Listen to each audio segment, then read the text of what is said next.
I have killed 317 people in the Emperor's name. I know the exact number because I was trained to know, because precision is the foundation upon which all other skills are built, because an operative who cannot account for every life they have taken is an operative who has lost control of the only metric that matters. 317. Governors and generals, heretics and Xenos, traitors and innocents, who simply knew too much or stood too close to targets whose deaths were deemed necessary by authorities so far above my comprehension that questioning them would be like questioning the rotation of planets.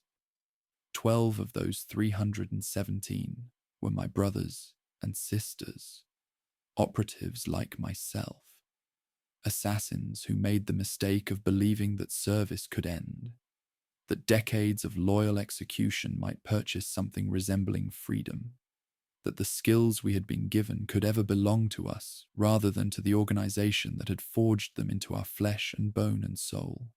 I am the one they send when an assassin tries to leave. I am Operative Sigma 7 Kale, designation Vindicare, and I am telling you this because in approximately 6 hours I will be dead, and someone should know the truth about the Officio Assassinorum before the organization erases every trace that I ever existed. They are very good at erasure.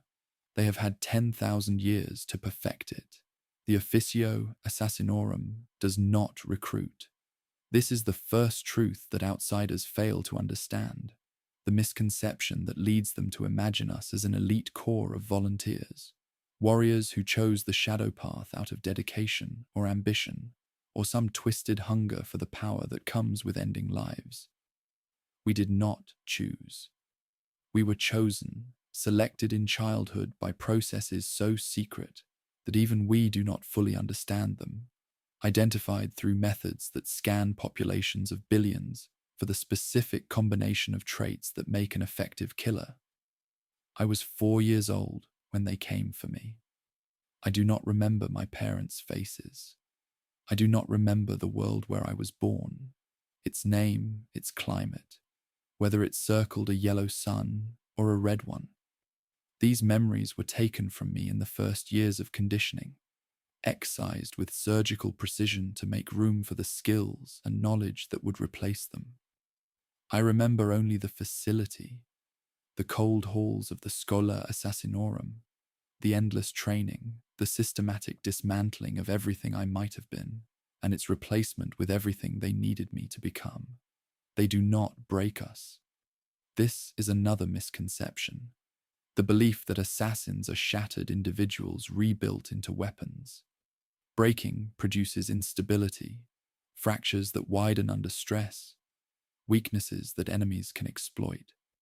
Instead, they reshape us, slowly, methodically, over years, that blur together into a single, continuous process of refinement.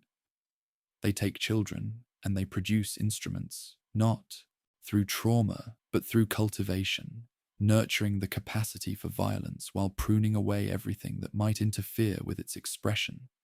By the time I was 16, I could kill a man from 2 kilometers away with a single shot through the eye socket. By the time I was 20, I could infiltrate any facility, bypass any security system, eliminate any target regardless of the protection surrounding them. By the time I was 30, I had stopped counting the missions, stopped tracking the names, stopped thinking of my targets as anything other than problems to be solved through the precise application of skills I had not asked for and could not refuse. I was good. I was very good. The Officio Assassinorum does not tolerate mediocrity. Those who fail to meet standards simply disappear, recycled into servitor components or training aids or whatever other uses can be extracted from flesh that proved insufficient for its intended purpose. To survive in the organization is to excel, and I excelled, mission after mission, year after year, a perfect instrument performing exactly as designed. And I never once considered leaving. The concept did not exist in my vocabulary, had been pruned away along with my parents' faces and my homeworld's name. The Officio Assassinorum was not an organization I belonged to. It was the totality of my existence, the only context in which my life had meaning, the framework without which I would simply cease to be. Asking whether I wanted to leave would have been like asking whether I wanted to stop having a skeleton. The question made no sense. Then they gave me operative Rothfu Ven. She had been Kalidas, one of the shape changers, an assassin whose skills lay not in the rifle's precision, but in the knife's intimacy, getting close enough to targets to wear their faces, to speak with their voices, to slide blades between ribs while wearing the forms of trusted friends. She had served for 43 years. She had completed over 200 missions. She had been, by every metric the organization tracked, an exemplary operative whose loyalty and capability were beyond question. And then she had tried to walk away.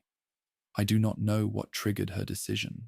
The files I was given contained no explanation, no psychological profile that might illuminate the moment when 4 decades of perfect service curdled into betrayal. Perhaps she met someone. Perhaps she remembered something that the conditioning had failed to fully erase. Perhaps she simply looked at the years stretching ahead of her and saw nothing but more of the same.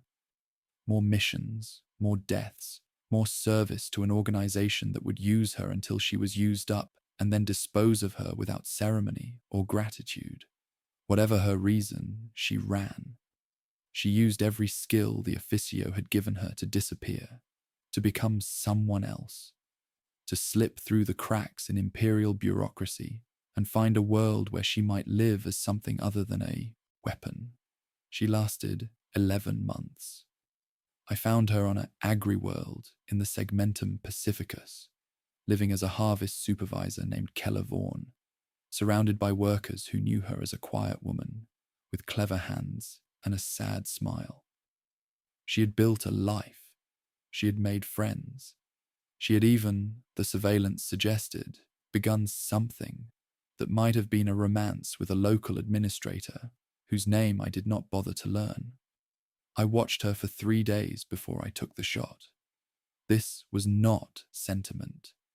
It was protocol, confirmation that the target was indeed the operative I had been sent to eliminate, verification that no extraction or reacquisition was possible, assessment of any security considerations that might complicate the mission. I watched her work the fields, watched her share meals with people who thought they knew her, watched her laugh at jokes and comfort children and do all the small human things that assassins are not supposed to remember how to do. On the 3rd day, at a range of 1,800 meters, I put a round through her skull while she was hanging laundry behind her modest hab unit. She died instantly. She died not knowing I was there, not knowing that her 11 months of freedom had always been borrowed time, not knowing that the organization she had tried to escape had never lost track of her for a single moment. She died, and I felt nothing. This is what I told myself afterward.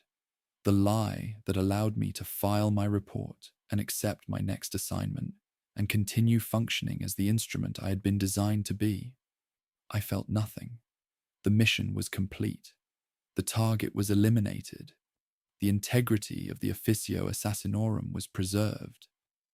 But I remembered her face. Not the face she had worn as Keller Vaughan, but her true face. The one I had seen in the briefing files. The one that had belonged to Operative Rothri Ven before she decided that 43 years of service had earned her the right to stop killing. I remembered, and the remembering was a crack in the architecture of my conditioning, a flaw in the weapon that the Officio had spent decades perfecting. That was 6 years ago. I have killed 11 more of my brothers and sisters since then, each one a operative who made the same mistake Ven made, each one a reminder of the truth that I cannot escape no matter how many times I pull the trigger. No one leaves the Officio Assassinorum. No one. And now, after 41 years of service, after 317 kills, after proving my loyalty through the execution of my own kind, I have finally understood why. It is not because they will hunt us. It is not because their reach extends across the galaxy, because their resources are limitless, because their patience is infinite. It is because we cannot survive outside them. We are not people who became weapons. We are weapons that were given the illusion of personhood, and when we try to reclaim what was taken from us, we discover that there is nothing left to reclaim. The shell is empty. It was always empty. And in 6 hours, when they come for me, because they always know, because they have always known, because the organization sees everything and forgets nothing, I will discover whether I have the courage to face the truth that Row 3 Ven faced in her final moment.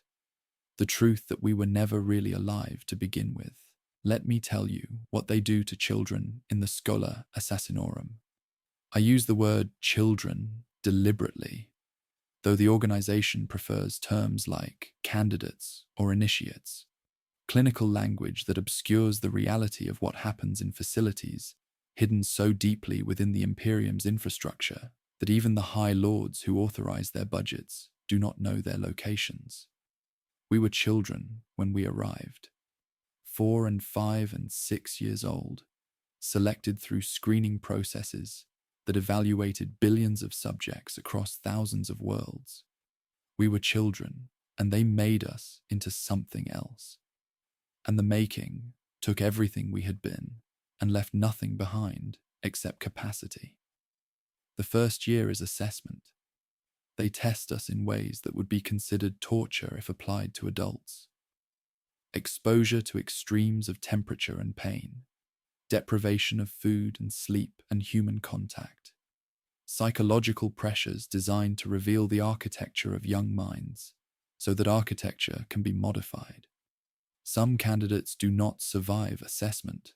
Their bodies are recycled. Their names, if they ever had names, are erased from all records. The organization does not acknowledge failure. It simply removes evidence that failure occurred. I survived. I remember very little of that year, except impressions. Cold that seemed to penetrate to my bones, hunger that became a constant companion, the faces of other children appearing and disappearing as the assessment claimed them one by one. I remember a voice, neither male nor female, speaking to me through speakers I could not see, asking questions I did not understand, evaluating responses I did not know I was giving. I remember learning that crying accomplished nothing, that screaming accomplished nothing, that the only thing that accomplished anything was endurance. By the end of that first year, I had stopped being a child. I did not know it then. The transformation was too gradual, too subtle, too carefully managed to register as change. But the being that emerged from assessment was not the 4-year-old who had entered. That child was gone, pruned away like dead tissue, replaced by something that looked similar, but operated according to entirely different principles. The temples separate us after assessment. This is when we learn what we are to become, when the general capacity for violence is refined into specific methodologies, when the weapon begins to take its final shape. There are 6 temples, though only 4 are acknowledged in any records that might be accessed by those outside the organization.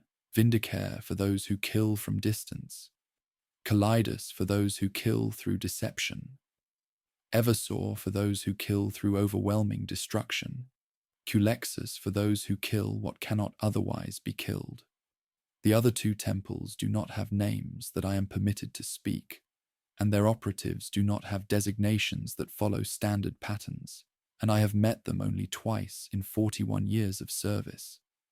I was assigned to Vindicare, The testing determined that my particular combination of traits, patience, precision, emotional detachment, visual acuity that exceeded baseline human parameters by a factor of 3, made me suitable for the role of marksman, for the long watches and the single perfect shots that define my temple's methodology. I learned to assemble and disassemble the Exitus rifle while blindfolded, to calculate windage and elevation across distances that would render targets invisible to unaugmented eyes, to still my heartbeat and slow my breathing until my body became a stable platform from which death could be delivered with mechanical precision. I learned other things as well, things that have no names in the training manuals, skills that are transmitted through experience rather than instruction. I learned to wait hours, days, weeks if necessary, for the moment when a target would present themselves. I learned to exist in a state of suspended animation, my consciousness narrowed to a single point of focus, my awareness of time and discomfort and bodily needs reduced to background noise that could be ignored indefinitely. I learned that killing from distance is not merely a physical skill, but a philosophical one, a way of relating to death that removes the killer from the act, that interposes sufficient space between cause and effect to make the connection feel abstract. From 2 kilometers away, a human being is not a person. They are geometry. They are trajectory. They are a problem in physics that admits a single solution, delivered at velocities that exceed the speed of sound. Arriving before the target can know that death has been dispatched in their direction. I have watched through my scope as men and women lived their final moments in ignorance, have seen them laughing and arguing and eating and making love, have tracked their movements with the patience of a predator that knows its prey cannot escape. And when the moment came, when all variables aligned and my finger applied the precise pressure required, I felt nothing except the satisfaction of a calculation confirmed, an equation balanced, a problem solved. This is what they make us. This is the immersion that transforms children into instruments. But the temples are only part of our education. The deeper conditioning happens in the spaces between formal training, in the 1,000 small interactions that teach us what we are and what we can never be. We do not have friends in the Cola Assassinorum. We do not have lovers or confidants, or any of the relationships that normal humans use to anchor themselves to existence. We have colleagues, other operatives whose skills complement our own, whose presence on certain missions is required by operational parameters, whose deaths we might witness without feeling anything except the mild inconvenience of adjusting our tactical approach. I knew a Kaleidos once, designation Delta 9 Mira, who trained alongside me for 7 years before we were deployed to separate sectors. She was the closest thing I had to what baseline humans would call a companion, someone whose presence I recognized, whose capabilities I respected, whose continued existence I noted with something that might have been mild preference over her absence. We spoke sometimes in the brief intervals between training sessions, exchanging information about techniques and missions and the small details of operational existence that comprised our only frame of reference.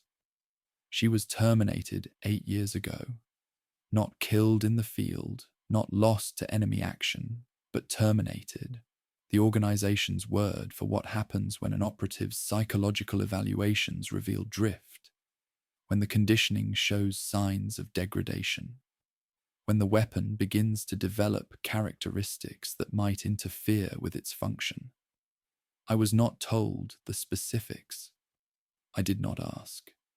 I simply noted her absence in the roster updates and continued with my assignments, because that is what we do, because that is all we know how to do. I did not mourn her. I am not certain I am capable of mourning. Not certain the architecture of my psychology includes the necessary components. But I remembered her, filed her away in the same mental category where I store all the operatives I have known who are no longer operational. And sometimes, in the quiet moments between missions, I would find her face surfacing in my consciousness, her voice speaking words I could no longer quite recall. This is as close as we come to grief. This is the shadow that loss casts in minds designed to be shadowless. The missions themselves are almost a relief.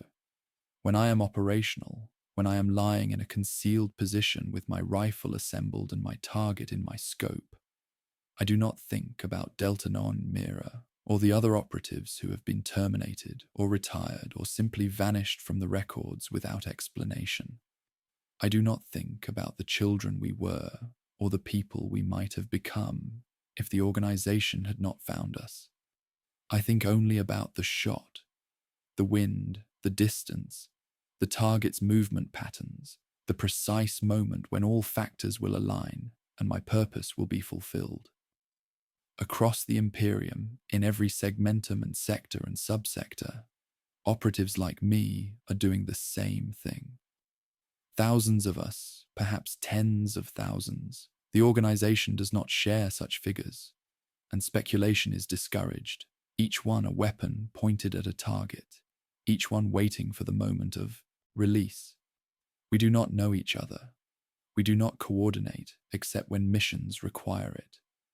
We exist in parallel, serving the same masters, fulfilling the same function, dying the same deaths when our usefulness expires or our conditioning fails. The scale of it would be staggering if I were capable of being staggered. The resources required to identify and acquire candidates, to train them across decades of intensive conditioning, to deploy them to targets scattered across 1 million worlds, to maintain the infrastructure of secrecy that keeps the organization hidden even from most of the Imperium's leadership. The investment is incalculable. The returns measured in deaths that shape the course of galactic history.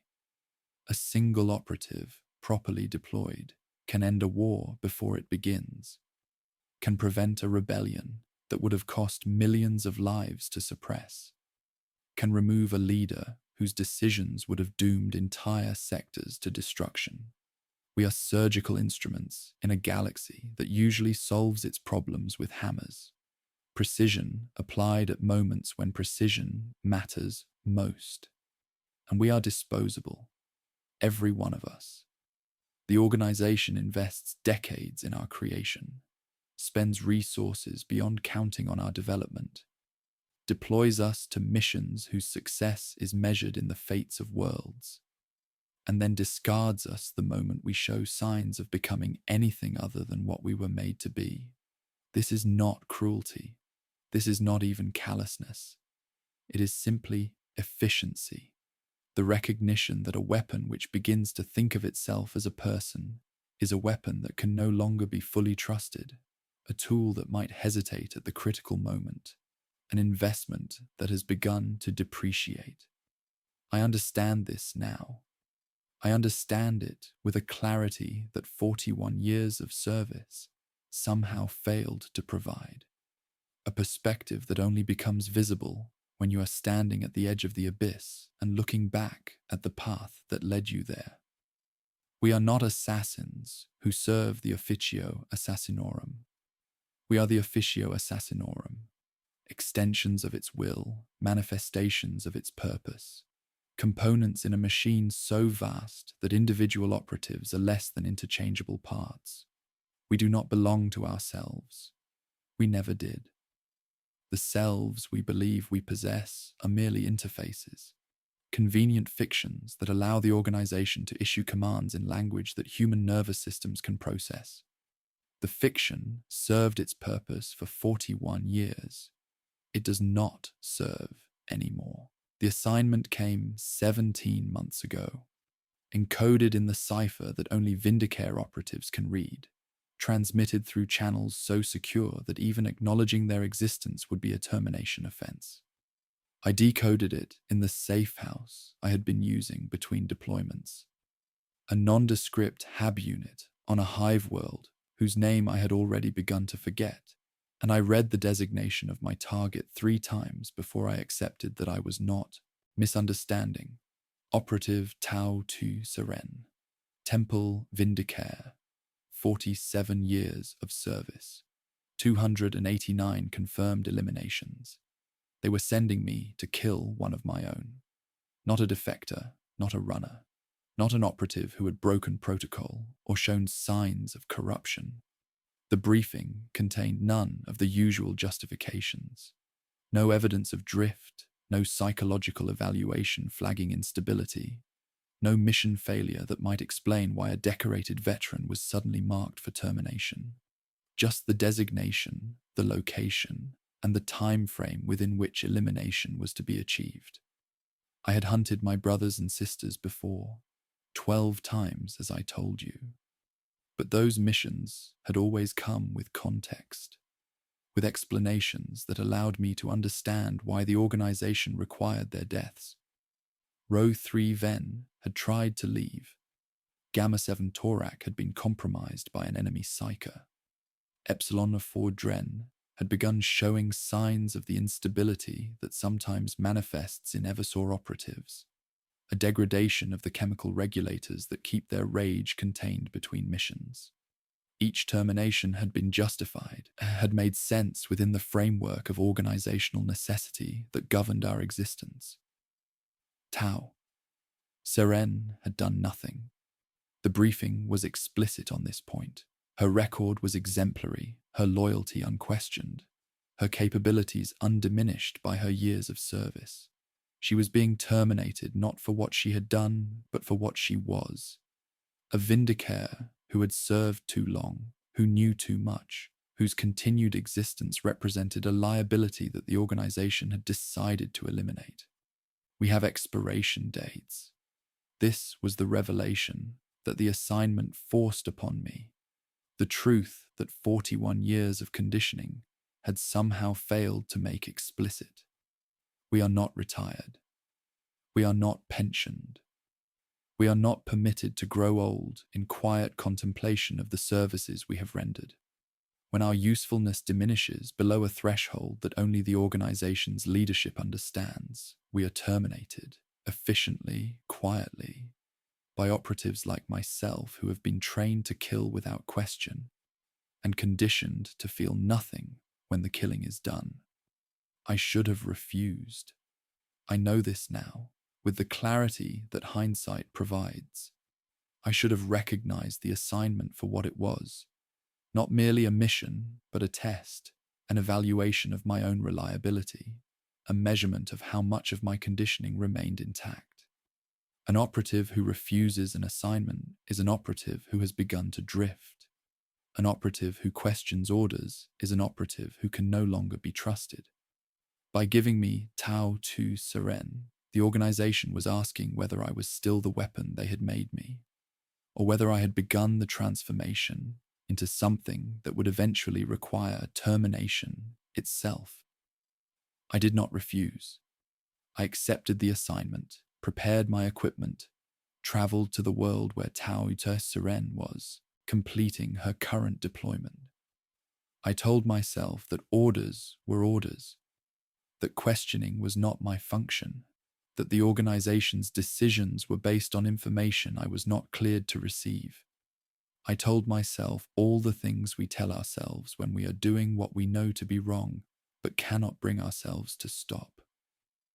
I found her in a clock tower overlooking the palace of a planetary governor who had been marked for elimination by powers far above either of our comprehensions. She was in position, her Exitus rifle assembled and aimed, her attention focused on the target she had been assigned to remove. She did not know I was there. Vindicare are trained to detect surveillance, to sense the presence of threats, to maintain awareness of their surroundings, even while focused on their primary objective. But we are also trained to evade exactly such detection, and I was very, very good at my work. I watched her for 6 hours. I watched her maintain her position with the patience that our temple instills, her breathing slow and regular, her body motionless except for the minute adjustments required to track a target who moved unpredictably through spaces designed to make assassination difficult. I watched her, and I recognized myself in every aspect of her discipline, her focus, her absolute commitment to the mission she had been given. She was me. She was what I would be in 6 years. When my own expiration date arrived, when my own name appeared on an assignment briefing, and some younger operative was sent to end what the organization had decided was no longer worth maintaining. She was the future that awaited every Vindicator who survived long enough to reach it, the reward for decades of perfect service rendered in the Emperor's name. I took the shot anyway. She died without knowing I was there, without understanding why her 47 years of loyalty had earned her a bullet from a brother, rather than the quiet retirement she might have imagined awaited her. She died in the middle of her own mission, her target surviving, because the assassin assigned to eliminate him had been eliminated first. She died, and I felt the weight of it settle into my chest, like a stone, like a tumor, like something that would grow heavier with each passing day, until it crushed whatever remained of the being I had believed myself to be. I completed my exfiltration. I filed my report. I received commendation for operational excellence, for clean elimination of a high-value target, for maintaining the organization's standards in a mission that required terminating one of our most decorated veterans. The commendation meant nothing. The commendation was ash in my mouth, bitter acknowledgement of a task completed, the organization patting its weapon on the head for performing exactly as designed. The dreams began that night. I had not dreamed in decades. The conditioning suppresses REM sleep, channels unconscious processing into more productive patterns, eliminates the psychological vulnerabilities that dreams can create. But something had broken in me when I killed Tao Tu Seren, some barrier that the conditioning had maintained without my awareness. And through that breach, the dreams came flooding.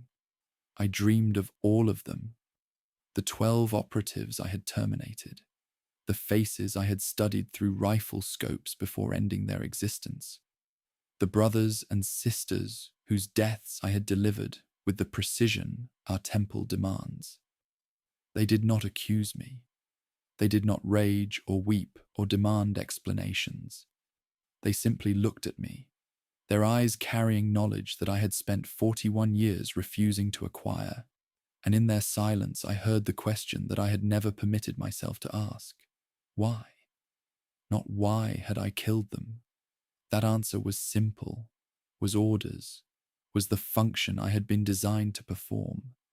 But why did the organization require their deaths? Why were operatives who had served faithfully marked for termination? Why did the Officio Assassinorum create us, train us, deploy us across decades of service, only to destroy us when that service reached some arbitrary threshold of completion? The question would not leave me. It burrowed into my consciousness like a parasite, feeding on the certainties that had sustained me, growing stronger as those certainties weakened.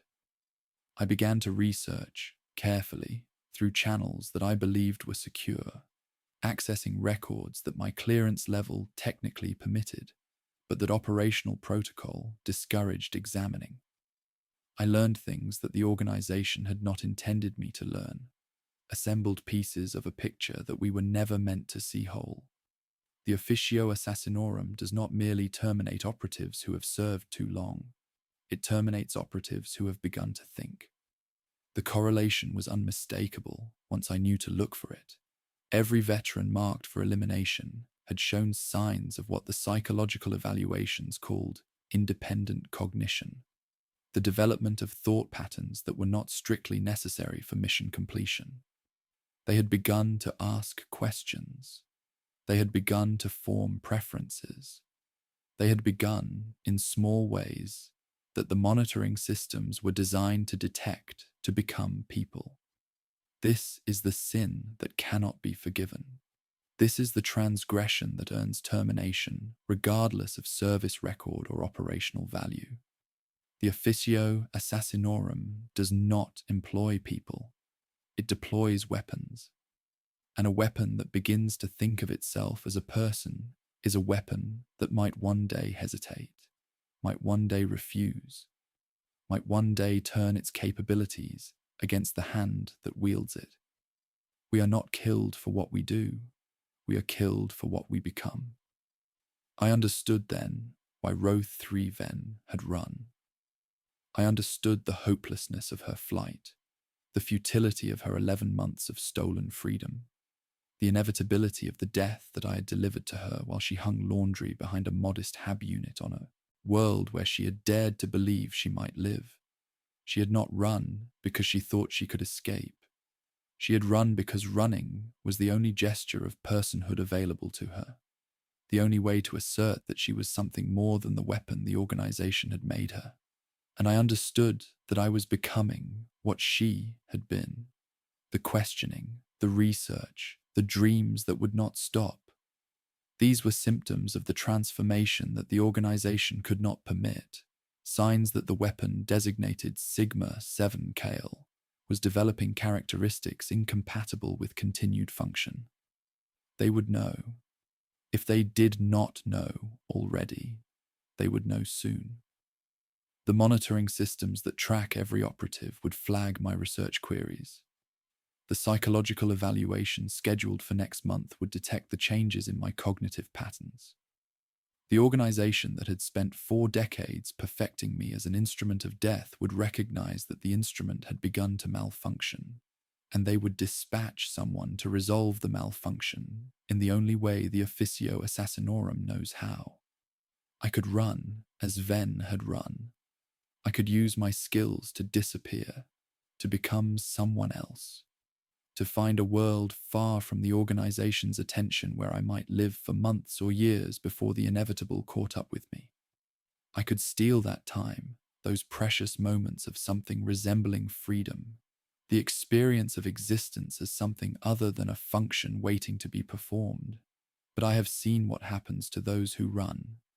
I have been the one who finds them, who watches them build lives that will be torn away, who puts rounds through skulls while they engage in the ordinary activities of people who believe they have futures. I cannot do that to myself. I cannot spend my remaining time looking over my shoulder, knowing that every moment of peace is borrowed, that every connection I form is a vulnerability that will make my eventual termination more painful. So I have chosen something else. I have chosen to stop running before I start, to face what is coming rather than flee from it, to use the time remaining to me for something that the organization never intended, testimony. They will come for me.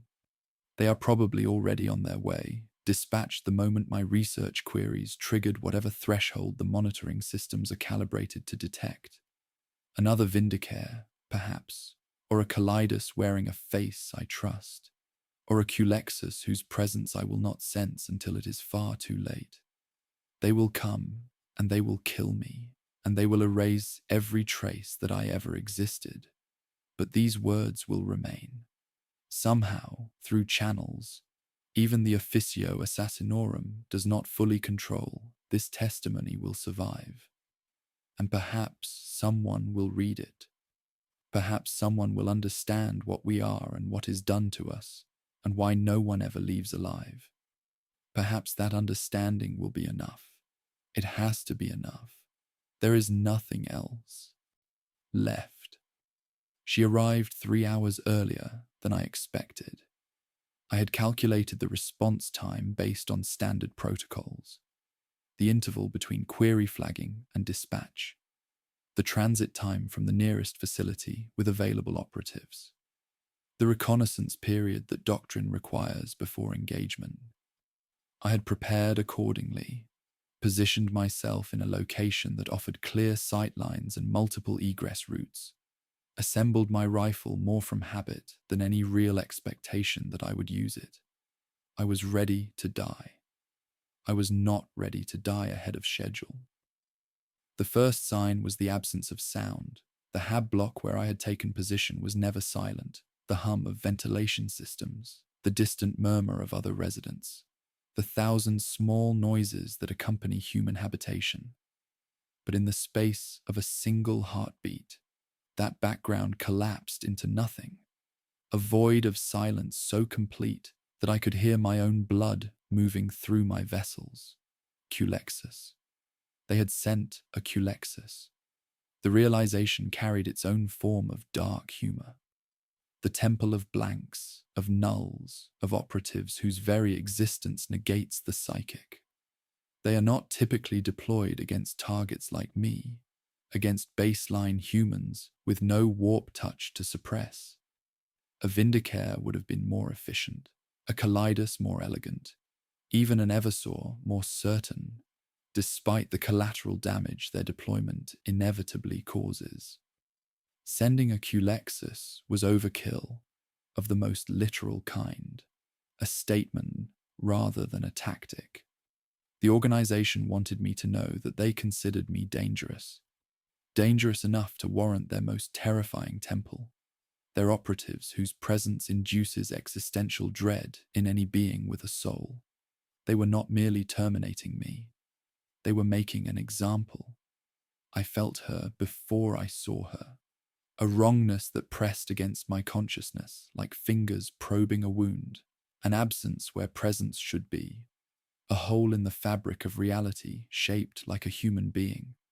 The sensation was unlike anything I had experienced, unlike anything my training had prepared me for. Culexus operatives do not work alongside other temples. They do not train with us, do not share facilities with us, do not exist in any space where their nature might affect those who serve the same masters. I had known of them academically. I had not known what it would feel like to be in their presence. It felt like dying. It felt like having every certainty stripped away layer by layer, every belief revealed as delusion, every meaning exposed as arbitrary construction. It felt like staring into a void that stared back, that saw through the fictions I told myself and found nothing beneath them worth acknowledging. She stepped through the doorway without bothering to conceal her approach. The skull helm of her temple gleamed in the dim light, eyeless sockets somehow conveying attention despite their emptiness. The animus speculum mounted above her brow, pulsing with energies that my senses could not fully process. She was smaller than I had expected. The reputation of Culexus operatives suggests giants, monsters, beings whose physical presence matches the psychic weight they carry. But she was merely human-sized, merely human-shaped, a woman wearing armor that contained something that had long since stopped being entirely human. Sigma 7 Kyle. Her voice emerged from the helm's voxcaster, flat and effectless, stripped of the emotional resonance that voices usually carry. Designation confirmed. Termination authorized. I did not raise my rifle. The weapon lay across my lap, assembled and loaded, theoretically capable of ending her existence before she could close the distance between us. But I did not reach for it, did not shift into a firing position, did not take any of the actions that 41 years of training screamed at me to take. "What is your designation?" I asked instead. She paused. The question was not in any script that governed this encounter, not part of the protocol that dictated how terminations were conducted. Targets did not ask questions. Targets ran, or fought, or begged, or simply died without understanding what was happening to them. They did not engage in conversation with the operatives sent to kill them. Omega I null. The designation emerged after a delay that suggested she was uncertain whether to provide it. Temple Culexus. 17 years of service. 17 years. I let the number settle between us. Let her hear what I heard in it.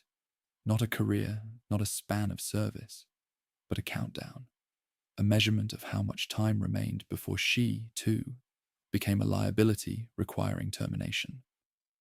How many more do you think you have? That information is not relevant to this operation. It is relevant to you. It should be. I shifted slightly, not toward my weapon, but toward her, a movement that brought my face more fully into the light.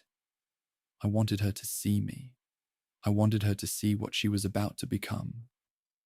I have 17 years on you, Omega I Null. 17 years more of service, of missions completed, of targets eliminated. I was you once, certain, unquestioning, convinced that the organization's purpose was my purpose, that my existence had meaning within the framework they provided.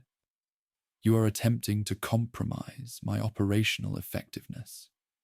Her voice remained flat, but something in her posture shifted. A tension that had not been present before, a readiness that suggested my words were landing somewhere behind the conditioning that should have made them meaningless. This tactic will not succeed. I am not attempting anything.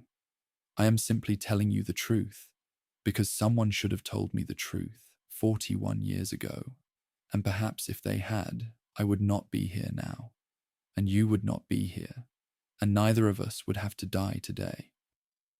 You are the only one scheduled for termination. Today, I let the word hang in the air. Between us, let its implications unfold in whatever space she maintained behind that skull helm, behind those eyeless sockets that saw more than eyes ever could. Today, I am the only one scheduled, but your day will come, Omega I Null. It comes for all of us. It is coming for you right now. With every year of service you complete, with every mission that proves your capability, with every moment that brings you closer to the threshold where the organization decides that your continued existence is no longer worth the risk. She raised her weapon, not the animus speculum, whose power would be wasted on a target without psychic ability, but a simple neural shredder, elegant and efficient, capable of reducing my nervous system to screaming static in a fraction of a second. I watched the barrel align with my center mass, watched her finger move toward the activation stud, watched death position itself for delivery. I killed Tao Tu Seren, I said, 17 months ago. 47 years of service, 289 confirmed eliminations, not a single black mark in her entire record. Do you know why they sent me to terminate her? The weapon did not fire. The finger did not complete its motion. Something in my words had found a crack in the architecture of her conditioning, had slipped through to whatever remained of the person she had been before the Temple of Blanks had made her into what she was now. She had served too long, I continued. She had begun to think, to question, to become something other than the weapon they designed her to be. That is the sin, Omega Y Null. That is the transgression that cannot be forgiven. Not failure, not betrayal, not even incompetence, simply the development of characteristics that make us unsuitable for continued deployment. We are weapons. Her voice carried something now, a strain that the Voxcaster's flattening could not entirely conceal. We exist to serve. To question is to malfunction. Yes, that is what they taught us. That is what we must believe if we are to function as they require. But you are questioning right now, are you not? You are wondering why I am talking instead of fighting, why I am not reaching for my rifle, why I am wasting these final moments on words that cannot save me. You are thinking, Omega I Null. You are already beginning to malfunction. The weapon trembled. A microscopic motion, invisible to any eye not trained as mine was trained, but unmistakable in its implication. She was uncertain. For perhaps the first time in 17 years of service, A Culex's operative was uncertain about whether to complete a termination. "I am not asking you to spare me," I said. "I know what must happen here. I know that you will fire that weapon and I will die, and you will file a report and receive commendation and move on to your next assignment as if this conversation never occurred. That is what the conditioning demands. That is what the organization requires, and you will comply because compliance is all we know, all we have ever known, all that remains when everything else has been stripped away." I rose to my feet, slowly, keeping my hands visible, my rifle abandoned on the floor behind me. I walked toward her, toward the weapon that would end my existence, toward the operative who had been sent to deliver the death that I had delivered to so many others. But you will remember, somewhere, in whatever space remains inside you that they have not managed to fill with programming and protocol, you will remember this moment. You will remember that one of your brothers chose to face his end standing, chose to speak truth rather than fight futilely, chose to plant a seed that might grow in you as it grew in me. And one day, perhaps next year, perhaps in 10 years, perhaps in 17 when your own expiration date arrives, you will understand why I made that choice. I stopped an arm's length from her, close enough to touch, close enough to see my own reflection in the black surface of her helm, distorted and strange, a face I barely recognized as my own. "We were never really weapons," I said. "We were children who had weapons built into us, around us, through us. The children are still there, Omega I Null, buried beneath everything they did to us. I found mine too late to save myself. Perhaps you will find yours in time." She fired. The neural shredder's activation was accompanied by a sound like tearing silk, a whisper of energy that crossed the distance between us faster than nerve impulses could travel. I felt it hit, felt the beginning of the disruption that would unravel my nervous system, the cascade failure that would reduce my consciousness to noise and my body to an empty shell. But I also felt something else, something in the moment before the darkness claimed me, in the fraction of a second when awareness still persisted, when the connection between mind and meaning had not yet been severed. I felt her hesitation, the delay between my final words and the weapon's discharge, the gap that should not have existed, the moment of uncertainty that protocol did not permit and conditioning should have prevented. She had listened, she had heard, and somewhere in the architecture of her programming, a crack had formed. The seed was planted. It was not salvation. It was not victory.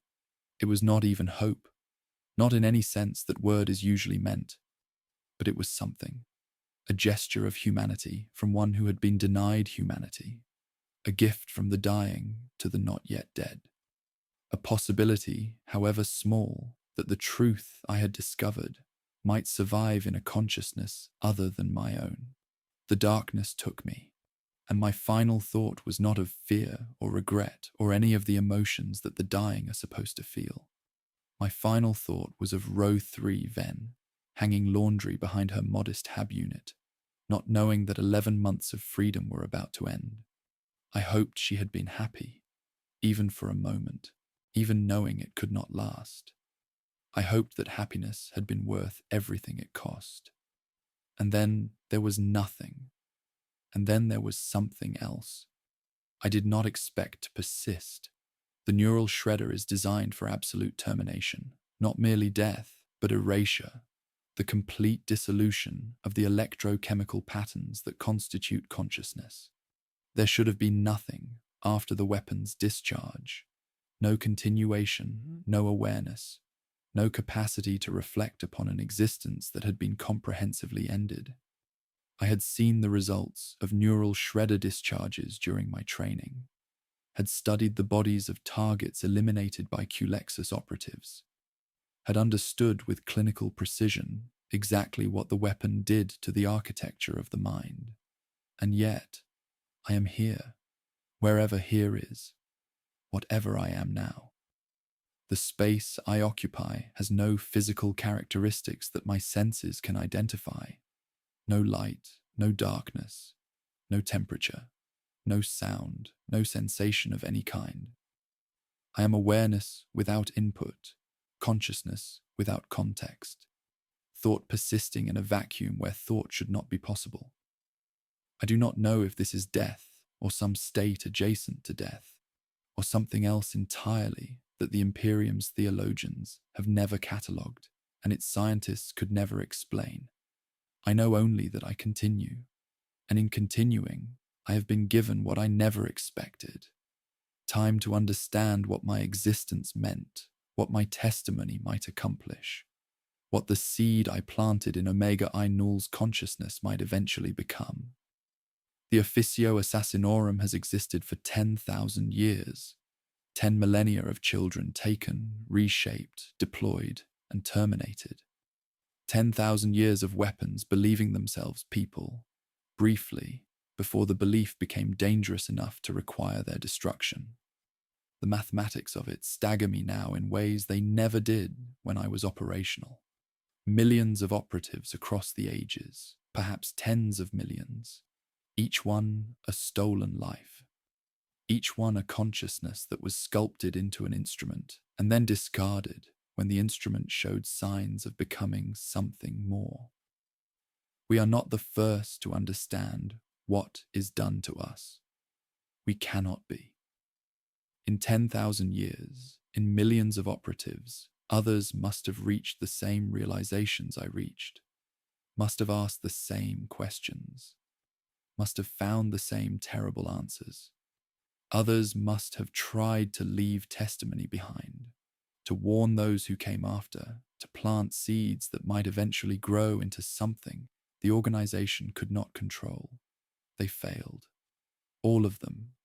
The organization endures, unchanged in its methods, untroubled by the understanding that periodically emerges in operatives who serve too long or think too deeply.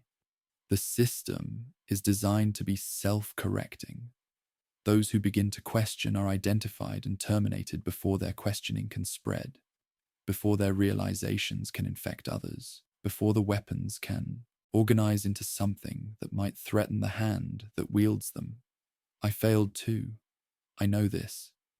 My testimony, however it survives, will reach only a handful of minds.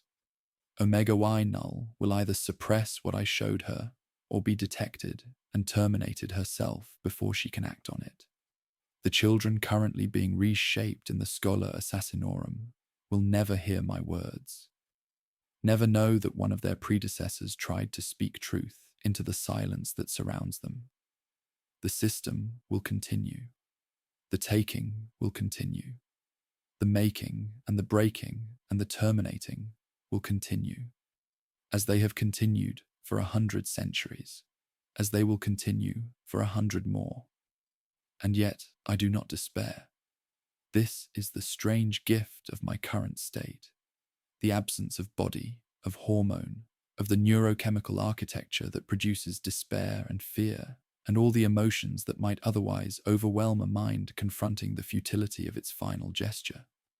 I can see clearly now, without the distortions that flesh imposes, and what I see is not hopelessness, but pattern.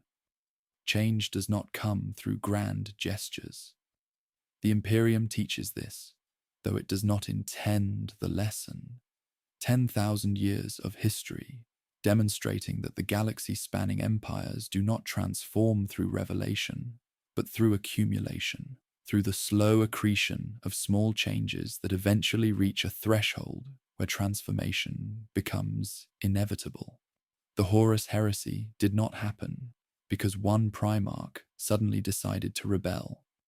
It happened because 10,000 years of small decisions, small corruptions, small cracks in the facade of unity accumulated until the weight of them collapsed the structure that had seemed so permanent.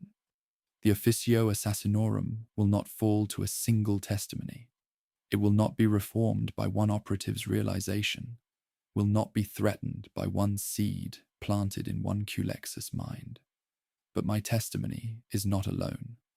It joins the testimonies of all those who came before, all those who tried and failed, all those whose words were erased, but whose attempts left traces in the system that erased them.